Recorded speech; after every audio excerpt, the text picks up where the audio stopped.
The exercise of visualizing faculty keeps your mind in order and attracts to you the things you need to make life more enjoyable in an orderly way.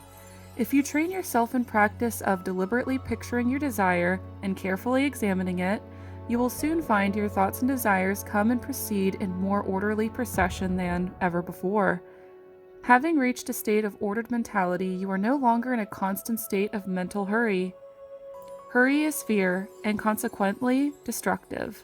In other words, when your understanding grasps the power to visualize your heart's desire and hold it with your will, it attracts to you all things requisite to the fulfillment of that picture by the harmonious vibrations of the law of attraction.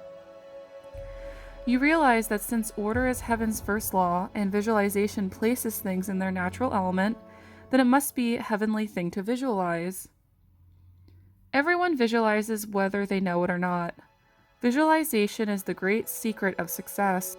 The conscious use of this great power attracts you to greatly multiplied resources, intensifies your wisdom, and enables you to make use of advantage which you formerly failed to recognize. We now fly through the air, not because anyone has been able to change the laws of nature, but because the inventor of the flying machine learned how to apply nature's laws and, by making the orderly use of them, produced the desired results. So far as natural forces are concerned, nothing has changed since the beginning. There were no airplanes in the year 1, because those of that generation could not conceive of the idea as a practical working possibility. It has not been done yet, was the argument, and it cannot be done. Yet the laws and the materials for practicing flying machines existed then as they do now.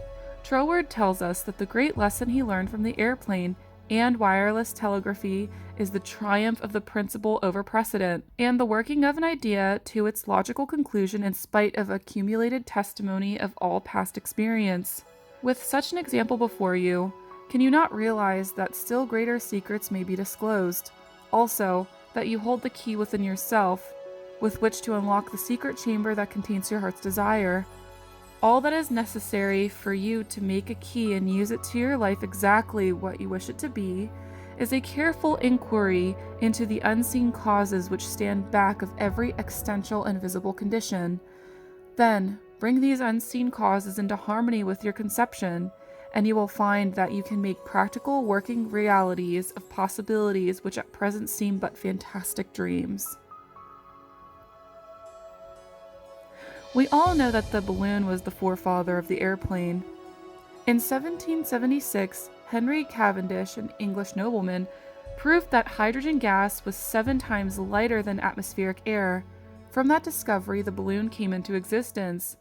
And from the ordinary balloon, the dirigible, a cigar-shaped airship, was evolved. Study of aeronautics and the law of aerial locomotion of birds and projectiles led to the belief that mechanisms could be evolved by which heavier than air machines could be made to travel from place to place and remain in the air by the maintenance of great speed, which would overcome by propulsive force the ordinary law of gravitation. Professor Langley of Washington, who developed much of the theory, which others afterwards improved, was subject to much derision when he sent a model airplane up only to have it bury its nose in the muddy water of the Potomac. But the Wright brothers, who experienced in later part of the 19th century, realized the possibility of traveling through the air in a machine that had no gas bag. They saw themselves enjoying this mode of transportation with great facility. It is said that one of the brothers would tell the other, when their varied experiments did not turn out the way they expected, "It's all right, brother. I can see myself riding in the machine and it travels easily and steadily." Those Wright brothers knew what they wanted and kept their pictures constantly before them. In visualizing or making a mental picture, you are not endeavoring to change the laws of nature, you are fulfilling them. Your object in visualization is to bring things into regular order both mentally and physically. When you realize that this method of employing the creative power brings your desires, one after another, into practical material accomplishment, your confidence in the mysterious but unfailing law of attraction, which has its central power stationed in the very heart of your word picture, becomes supreme. Nothing can shake it.